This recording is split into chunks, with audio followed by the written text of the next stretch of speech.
Olá, começa agora mais um Luau.doc. O programa de hoje vai apresentar uma das importantes partes que sustentam uma nação.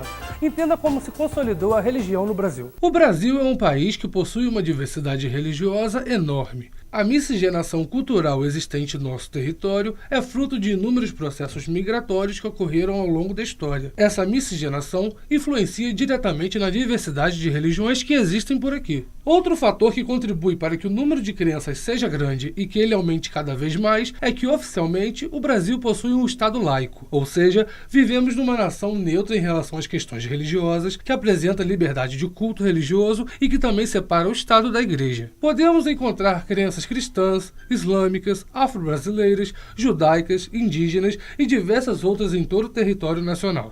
Vamos conhecer hoje um pouco mais sobre as 5 religiões que mais possuem adeptos em nosso país. Os dados que utilizaremos no programa são do último censo demográfico realizado em 2010. O censo demográfico é um estudo estatístico que possibilita a coleta de várias informações sobre uma população. Dentre os dados que são recolhidos estão, por exemplo, o número de habitantes, as profissões exercidas pelos integrantes da sociedade, as religiões seguidas por eles, entre outras coisas. Como acontece na maioria dos países do mundo, o censo no Brasil é realizado a cada 10 anos. Em nosso país, o órgão que é responsável pelo censo é o Instituto Brasileiro de Geografia e Estatística, o IBGE. As 5 religiões que possuem mais seguidores no Brasil são, respectivamente, a católica, as evangélicas, o espiritismo, a Testemunha de Jeová e a Umbanda. Conheça agora um pouco mais sobre essas religiões.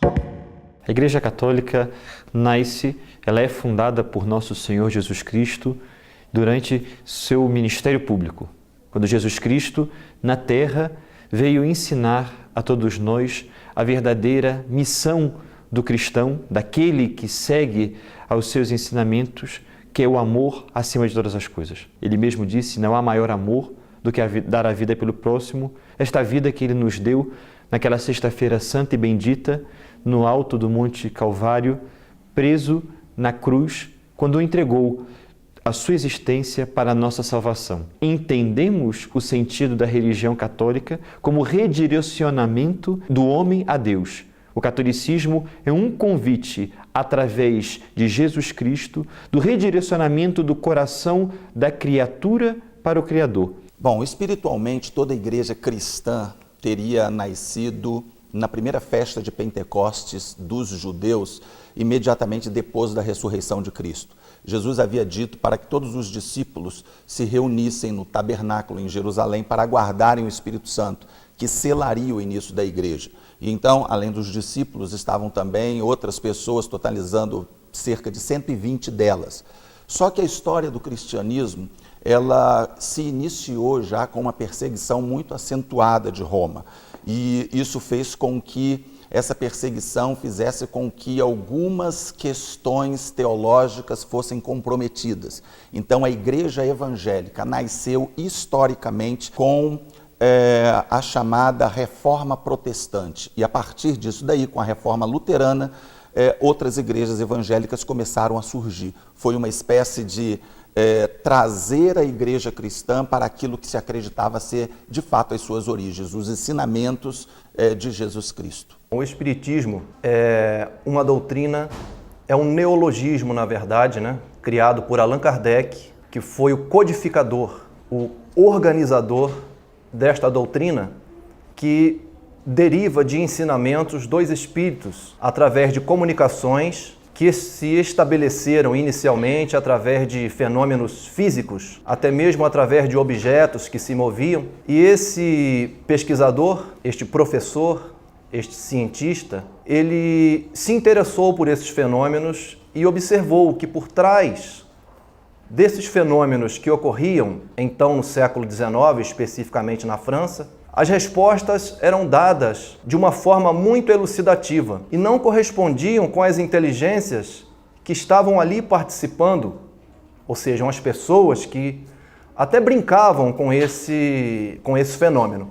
E ele observou, então, que se um efeito era inteligente, logicamente a causa deveria ser inteligente. E foi o próprio fenômeno que revelou a palavra. Somos nós, os espíritos, querendo se comunicar com o mundo dos vivos, que na verdade é uma acepção falsa, porque todos nós estamos vivos dentro da matéria ou fora dela.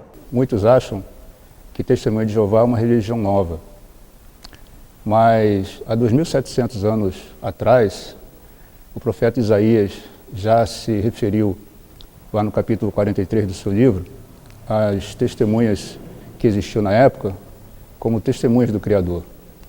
O apóstolo Paulo também, no livro de Hebreus, capítulo 11, se referiu ali também a várias outras testemunhas, como Noé, Enoque, Sara, Abraão, e no mesmo contexto ele disse que havia uma grande nuvem de testemunhas. Então, na realidade, testemunhas do Criador, ou testemunhas de Jeová, sempre existiu.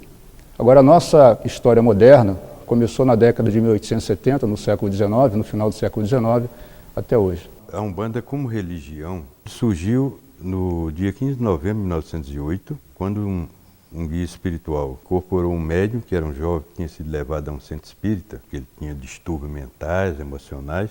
E lá, nesse primeiro encontro no centro espírita, de repente, uma entidade incorporou e começou a falar. O dirigente ficou muito espantado, porque o dirigente tinha a visão espiritual aberta, ele via o espírito que estava por trás do jovem e falava assim: quem é o senhor? Ele falou assim: eu sou um caboclo. Aí o dirigente perguntou para ele: mas qual o nome do senhor? Ele falou: se um nome eu preciso ter, será Caboclo das 7 Encruzilhadas, porque para mim não existe caminhos fechados. E eu vim fundar a religião Umbanda, foi a primeira vez que se ouviu a palavra Umbanda, que há de perdurar até o final dos tempos e que vai harmonizar as famílias. Então ele falou: a Umbanda acolherá a todos, sem distinção de raça, cor, religião, e com aqueles que sabem mais, aprenderemos, e àqueles que sabem menos, ensinaremos. Então a origem dela é essa. Embora existissem cultos anteriores, onde se tinha incorporação de guias, esses cultos estavam ligados aos rituais de nação, rituais africanos. Os santos não são adorados. Adorado na Igreja Católica é somente Deus. Os santos são venerados. O que é a veneração? A não ser um reconhecimento como um verdadeiro exemplo da maneira com a qual este santo seguiu a nosso Senhor Jesus Cristo. O fato da Igreja Católica possuir imagens, quadros, estampas que nos remetem à figura deste santo é uma forma com a qual nós podemos recordá-los e uma indústria humana para auxiliar a nossa oração pela intercessão deste santo. É como nós podemos perfeitamente ver as fotografias em nossa casa e até mesmo aquela fotografia de seu pai, de seu filho, da sua esposa, que o senhor ou a senhora podem levar na sua carteira, de tal maneira que nós olhamos para lembrar-nos com carinho, com devoção, com sincero afeto e rezarmos. Pois assim são as imagens, nós adoramos a um Deus unitrino e nós veneramos aos santos como paradigma, como exemplo de como chegar a uma vida de configuração com Cristo, como exemplo da maneira com a qual devemos ser amigos de Deus. Eu não teria condições de dizer quantas são as igrejas ou as ramificações evangélicas em nossos dias. São muitas. E a partir da reforma, como eu disse, foi o ponto inicial onde as igrejas começaram a surgir. Inicialmente, as igrejas protestantes surgiram considerando algumas doutrinas fechadas, que a igreja estatizada, no caso a igreja romana, retinha como doutrina fechada, única. E a partir daí, então, Lutero ele creu que todos os cristãos seriam sacerdotes, seria a universalidade do sacerdócio. E a partir daí, então, algumas questões que não seriam tão significativas começaram a ser também questões que motivaram nascimento, surgimento de novas igrejas. Então, se você pegar todas as igrejas evangélicas nos dias de hoje, cada uma delas crê em determinados pontos de vista um pouco diferentes de outras, mas o bojo central, a doutrina central, o cerne da igreja evangélica, via de regra, é o mesmo. Na verdade, o Espiritismo não tem divisão. Há até um apontamento errado quando, no meu modo de ver, quando alguns praticantes do Espiritismo se dizem espíritas kardecistas. Isso não existe. Espiritismo só existe um, que é aquele codificado por Allan Kardec. Então seria um pleonasmo, digamos assim, falar espírita kardecista. Porque aquele que é espírita pressupõe que segue os apontamentos nos livros codificados por Allan Kardec. Nós não aceitamos transfusões de sangue porque isso é uma ordem bíblica, dada para todos os servos do Criador, lá no livro de Levítico. E também, mais tarde, depois de Jesus ter vindo e voltado aos céus, o apóstolo Paulo também repetiu isso, que os cristãos deveriam abster-se de sangue. E também lá no Levítico capítulo 17, menciona ali, né, que o nosso Criador considera o sangue como algo sagrado. Então, devido a essa ordem direta de abster-se de sangue, é que nós não aceitamos transfusão. A palavra macumba é o nome de uma árvore africana.